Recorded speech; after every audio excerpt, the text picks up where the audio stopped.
Manila Broadcasting Company. Sa balita, komentaryo, isyu, serbisyo publiko. Aksyon Radio! Sa Bacolod, Aksyon Radio! Aksyon Radio!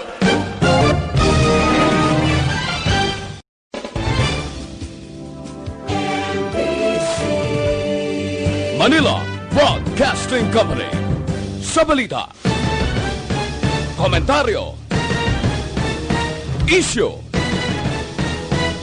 serbisyo publiko. Aksyon Radio!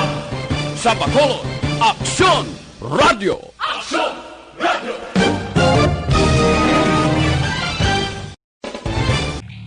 Actual Reports, second portion. Di kalidad, kag madalong ng mga analisis sa pinakainit na balita sa bilog na probensya kag nasyon. Actual Reports, second portion. Patas kag balanse na komentaryo sa mga issues kag mga balita nga nagaapekto sa mga pumuluyo sa adlaw-adlaw nga tanan. Action Reports, second portion. Upod sa veterano kag respetado nga komentarista, Action Fred Salanga. Karon nga adlaw Huwebes, pizza size na bulan sang Agosto tuig 2020. Ano ang mga balita kag mga isyu nga nagalibot subong sa pungsod Pilipinas. Unahon ko na ini ang PhilHealth kedo ka delikado sini. Ang mga palayag sa pila ka mga opisyal nga daw madiskaril ini siya sa tuig 2022 kung hindi maatipan ang korupsyon sa sulod sang among ahinsya. Kahapon, may mga suwestyon. Dulaon, kag ilisan ang ngalan sang PhilHealth. Kung ako pamakuton, personal ng opinion, hindi ko kumporme. Bisan islan mo ang ngalan, kung mga opisyal dira, amo man gihapon, wala tupa ini. Ang plano, tiislan mo ngalan, ang kabangdanan sa pag-ilis galan, among mga opisyal, suno sa aligasyon, bangod sa korupsyon, amo man gihapon, nga ginkuha ko ini sa statement mismo ni Presidente Rodrigo Duterte nga hindi niya pagpahalinon ining retired military general nga si Morales. Nya wala pa man ebidensya para sa kung correct man. Pero ginaimbestigar subong. Kag porte ang nagapamatuod sa aligasyon batok sini kay Morales nga ginasugo niya ang pila dira ka mga opisyal sang PhilHealth nga imaniobra. Ining pila ka mga pagbakal overprice sang pila ka mga kagamitan. Kag posible madamo na ang mga korupsyon nga nagakatabo dira kon matuod ini nga mismo halin sa mataas nga opisyal ang nagahimo sang irregularidad sa among ahinsya. Wala taga siling ang tanang empleyado sa PhilHealth may labot dire. Ang aton lamang ining mga opisyal nga ginatudlo nga amo ang nagaproteksyon sa korupsyon sa among ahinsya. Pinaka-importante ini nga ahinsya sa gobyerno kay diri nagasalig ang tanan-tanan nga nagaka-ospital sa publiko kag pribado man nga maiban-ibanan ang billing nila sa ospital pagi sa PhilHealth. Kung maputo tikoy ini, disgrasya, madamo sang kabuhi ang mabutang sa peligro. Galing kay manti mo na ang presidente appointed dyan ini mo. Kung sabagay ang tanan nga ahinsya sa gobyerno, kung naton idiron gid, halos kung hindi 90% ang tanan nga pinamutang dira ang nagapamuno mga retirado nga militar kag subong man mga militare kag mga kapulisan. Ang punto naton simple, wala taga-siling nga malain ang militar, wala taga-siling nga malain ang mga kapulisan. Pero dapat pilion taman ang ibutang tada inabalang nakaitsindigid sa ila obligasyon.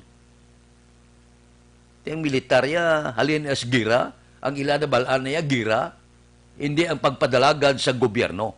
Wala ko kabalo kung nga daw paborito gid ni Presidente Rodrigo Duterte ang mga militar, mga retirado nga militar nga ibutang sa batagas nga pwesto sa gobyerno. Tining pilhet nga ni retirado man ni general ang kapungko da. Tilin sa presidente nyati may salig pa siya kay Morales. Tilang taon ta pagkatapos ang investigasyon kung ano ang mangin resulta nga ako niya dapat tungdan ini, tutukan ini, pinaka-importante ini nga ahensya sa gobyerno ang PhilHealth. Kung matuod ini mga aligasyon sa mga irregularidad sa mong ahensya, por Dios, por Santo, pobre man, si Juan de la Cruz nga nagasalig nga maiban-ibanan ang gasto sa hospital. Kung mapototikoy, disgrasya kita tanan. Aksyon Radio Philippine Standard Time, las 6:40. Mabalik kami pagkatapos ini.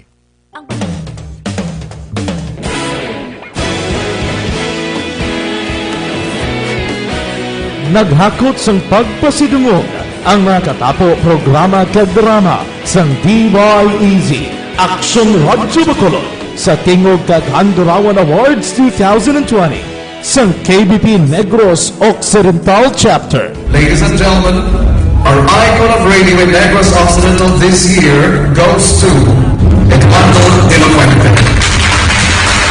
Pagdayon Aksyon Radio, Bacolod saludo.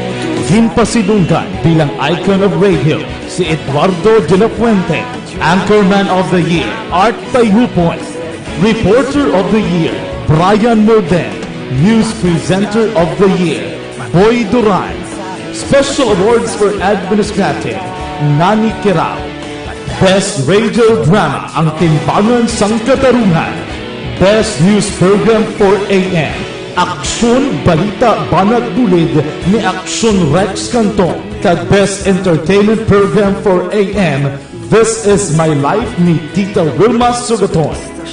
Madamo gid ni salamat mga ka-aksyon sa inyo palagi na pagpamati. Una sa balita, una sa aksyon. Una sa balita, una sa aksyon. Una sa balita, una sa aksyon. Una sa balita, una sa aksyon. Una sa balita, una sa aksyon. Una sa balita, una sa aksyon. Una sa balita, una sa aksyon. Una sa balita, una sa aksyon. Una sa balita, una sa aksyon. Una sa balita, una sa aksyon. Sa Bacolod. Aksyon Radio.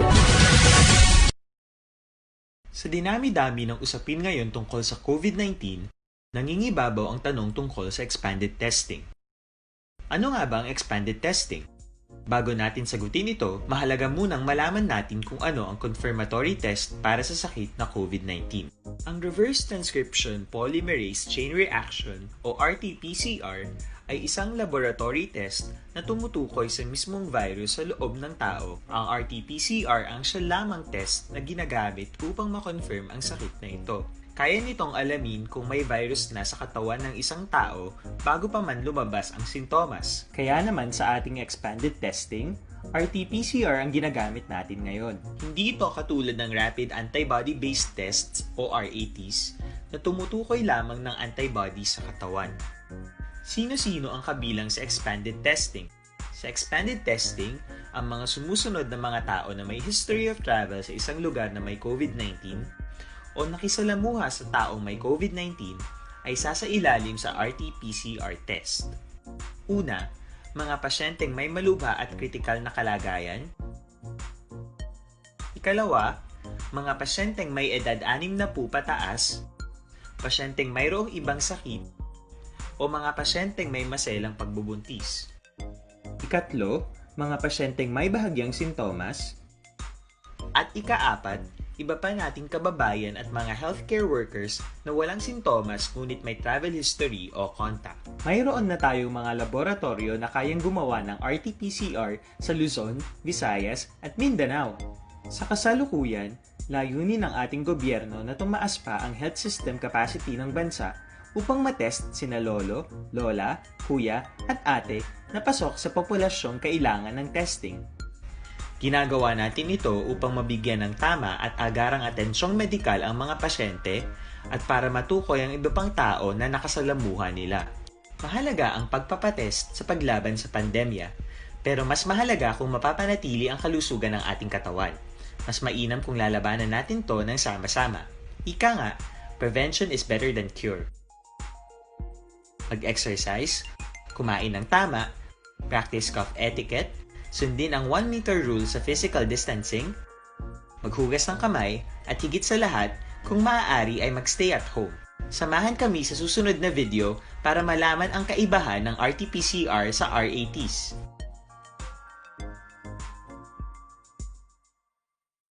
Sa dinami-dami ng usapin ngayon tungkol sa COVID-19, Aksyon Radio Philippine Standard Time, las 6:45. Antes na magsaylo sa lokal nga mga balita kag isyo, itandugon ko lang makadali ining natabo bla sa duwa ka mga Pinoy dito sa Lebanon. Puerte, no? Duwa ang nagpatay sining matunog nga pagsigabong. Ting pamilya, nagayugid kung mahimo papaulion gid ining duha nga mga nagkalamatay, ilakip na 8 ang mga nagkalasamaran. Lang taon ta, kaya ang gobyerno subong nagahimo man sa tanan nga tikang bisan paano papaulion gid ining nagkalamatay. Subong man posible ining mga nagkalasamaran. Ang Overseas Workers Administration Administrator nga si Hans Leo Kakdak damlag ba nagsiling nga himuon ang tanan agod mapabalik ang mga bangkay sining mga nagkalamatay. Kita mo, no? Kung pasimpalad ka sa iban nga pungsod. Nagapasimpalad di sila sa pag-obra sa iban nga pungsod sa mataas nga sweldo. Kaya kung diri sa pungsod Pilipinas, di masyado kanubo sang sweldo, daw hindi ka makatibawas sa kapigaduhon. Amo na nga nagapabinturar sila. Di ko magpasimpalad ang aton mga utod, humana na sila pinsar. Posible, ang iban nagmadinalagon, nagayuhan ang pangabuhi. Ang iban nga nagpasimpalad, napaslawan. Ang iban na disgrasya, ang lala, ang iban nagkalamatay. Ini sila wala mapatay sa COVID, napatay sa pagsigabong dito sa Beirut, Lebanon. So inasigahom naton nga ang gobyerno padasigon, pabalikon ini sila kay man batasan ta nga Pinoy, bisan sa katapusan nga kahigayunan, bisan sa pila lamang kauras kung makita naton ang aton pinalangga. Tinapatay sila sa iban nga pungsod, sakit ini sa pamilya dire sa pungsod Pilipinas. Dapat atipanon ini. Kaya ang kabalaslan naton sa mga OFW masyado kadako. Bangod, isa sila sang nagabuhi sang ekonomiya sang pungsod Pilipinas. So kung ano man nga kalalatan ang matabo sa ila, dapat atipanon ini sang gobyerno. May obligasyon ng gobyerno sa pag-atipan sa ila bangod sa kadako man sang buwis nga ginahatag sa mga OFW sa tion nga mamigado ang pungsod Pilipinas. May tinuig sadto nga ang mga OFW amo ang nagbatak sa aton ekonomiya. So wala rason nga hindi naton ini sila pagatagan pagtabod. Dapat nga buligan sa madali nga panahon papaulion bisan bangkay na gidlang. Aksyon Radio Philippine Standard Time, las 6:48. Mabalik kami pagkatapos ini.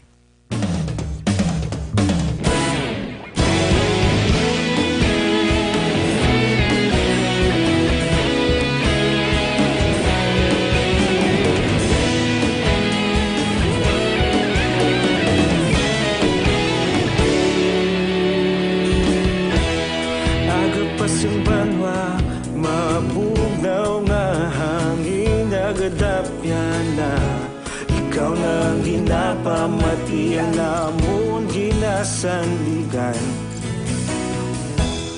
Tingog sang probinsya, kamatuuran ginapalap na. Minsay nga may dala, paglaong kag kasanag. Tinuig na nagligan, ikaw gihapon ang ako nga istasyon. Sa pagbudlak sang adlaw, sa pagtuhaw sang biton. Mga balita nga dala inspirasyon. Aksyon Radio, Bacolod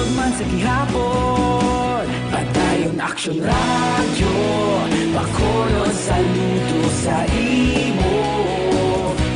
Padayon Action Radio, salamat isa pagserbisyo.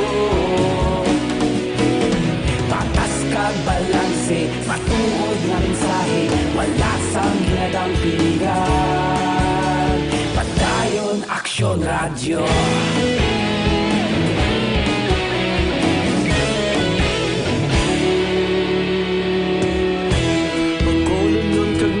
Sanon inyong pamatian. Stasyon nga nagapalaplag sang kamatuoran. Mabakod nga prinsipyo, reporter handa sa serbisyo. Kahapon, karon kag sa gihapon, kita magapadayon. Ikaw gihapon ang akon nga istasyon, sa pagbutlak sang adlaw, sa pagtuhaw sang bituon. Mga balita nga may dala inspirasyon. Aksyon Radio, Bacolod man sa gihapon. Padayon Aksyon Radio, Bacolod saludo sa imo. Padayon Aksyon Radio, salamat sa pagserbisyo. Patas kag balanse, matuod nga mensahe, wala sang ginadampigan. Padayon Action Radio. Una sa balita, una sa aksyon, sa Bacolod Action Radio. Una sa balita, una sa aksyon, sa Bacolod Action Radio. Kita ulog na ngay, sabisan ang mga kalintangan. Responsable na pagbalita, pagdayon na ipalaknan. Malasig pero sigurado, aksyon na may dala pagpalanggan.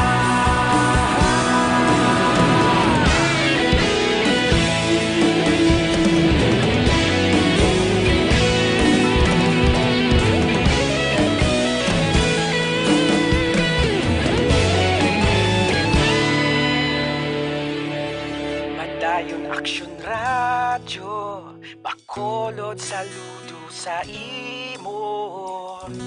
Padayon Action Radio, salamat gid sa pagserbisyo. Padayon Action Radio, Bacolod saludo sa imo. Padayon Action Radio, salamat gid sa pagserbisyo.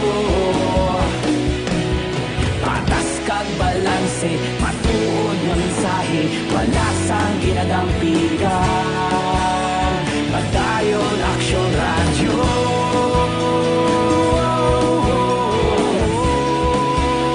Padayon Action Radio.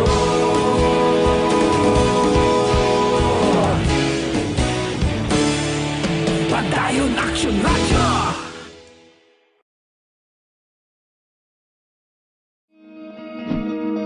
Para labanan ang banta ng COVID-19 sa ating bansa, mahalaga ang kooperasyon ng bawat isa. Ang pananatili sa loob ng bahay ay isa sa pinakasimple pero pinaka-epektibong paraan para hindi kumalat ang virus. Kunwari, ikaw ang tuldok na ito. Malusog ka at malakas. Lumabas ka ng bahay. Ang hindi mo alam, may nakasalamuha ka ng may COVID-19. Tandaan, mahirap malaman kung sinong may virus, pero madali itong maipasa sa iba. Pwedeng naipasa na pala niya ang virus sa iyo nung umubo siya, o bumahin. O baka naman ay nahawa na dahil humawa kayo sa parehong bagay na kontaminado. Ngayon ay mayroon ka na ring COVID-19. Isa ka ng carrier na makakahawa sa iba. Dahil maaaring ilang araw pa bago lumitaw ang sintomas na ubo, sipon, hirap sa paghinga at lagnat.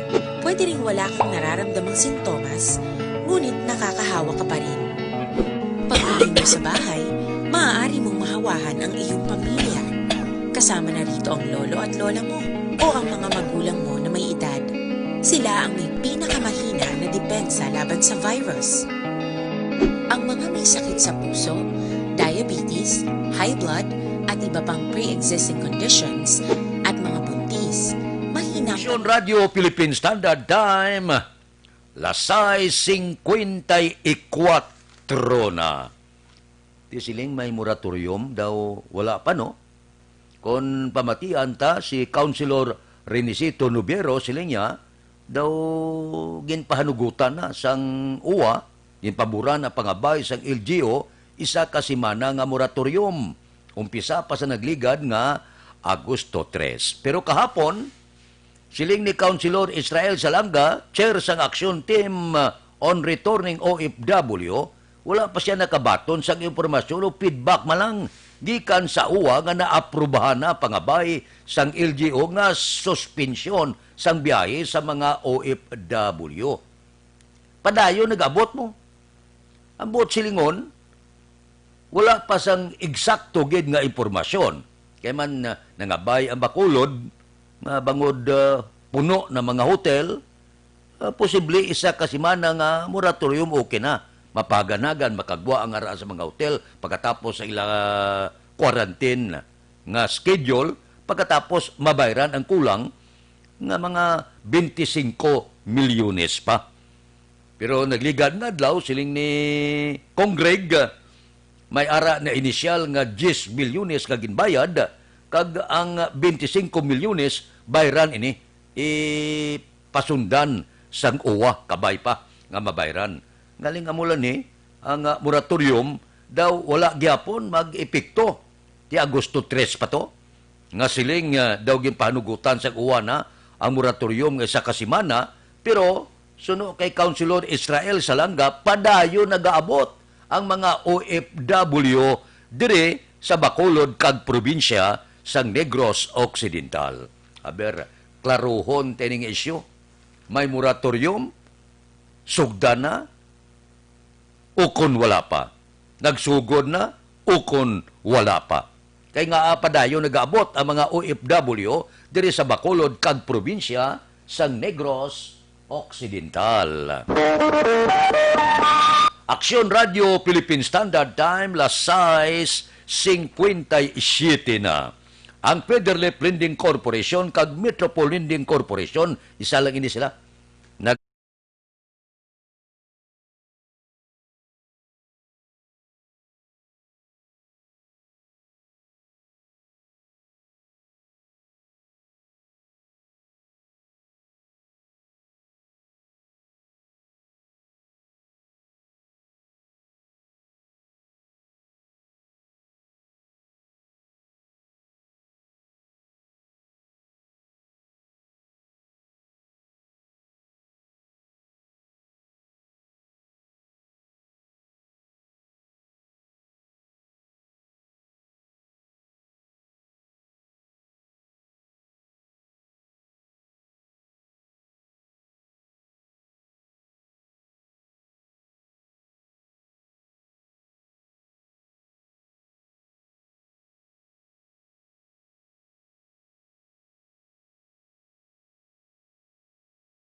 Corporation.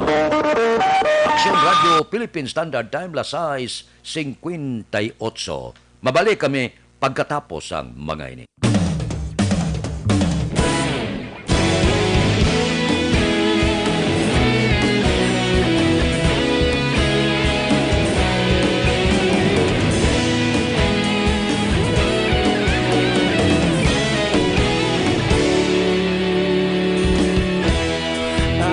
Simbanwa, mabugnaw nga hangin nagadapyan na. Ikaw nang ginapamati ang namon ginasandigan. tingog sang probinsya, kamatuuran ginapalap na. Minsay nga may dala, paglaom kag kasanag. Tinuig na nagligan, ikaw gihapon ang ako nga istasyon. Sa pagbudlak sang adlaw, sa pagtuhaw sang biton. Mga balita nga may dala, inspirasyon. Aksyon radyo, bakolod man sa gihapon. Padayon aksyon radyo, bakolod saludo sa imo. Padayon aksyon radyo, salamat isa pa serbisyo. Patas kag balanse, matuod nga mensahe, wala sang ginadang pilihan. Padayon aksyon radyo.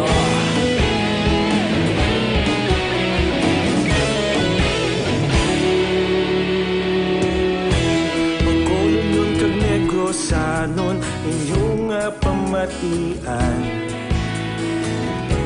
stasyon nga nagapalaplag sang kamatuoran.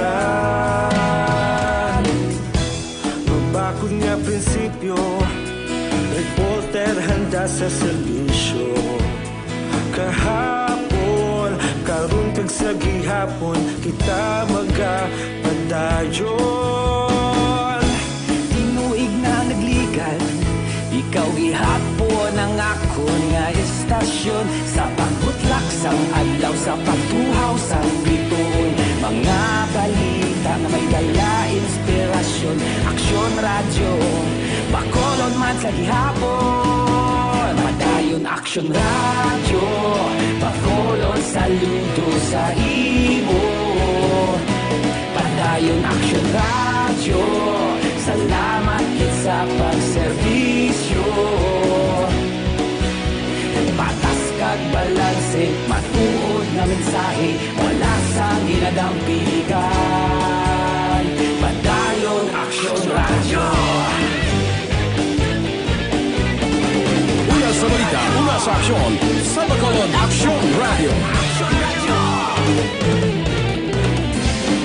Una sa balita, una sa aksyon, sa Bacolod Aksyon Radio. Ikaulog na na'y sansan ano nga kahintangan.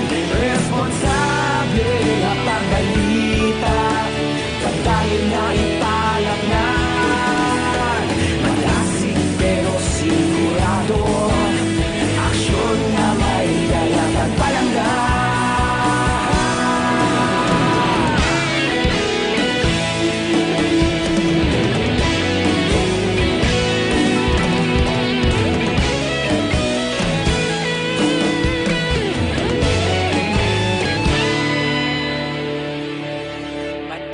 Aksyon radyo, bakolod saludo sa imo.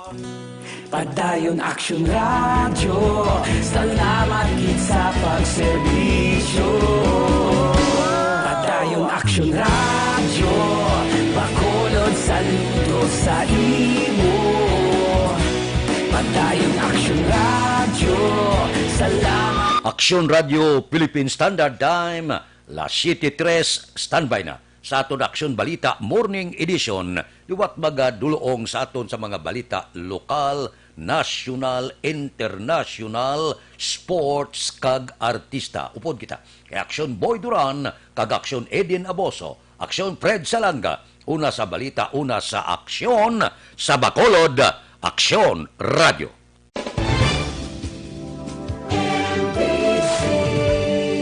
Manila Broadcasting Company.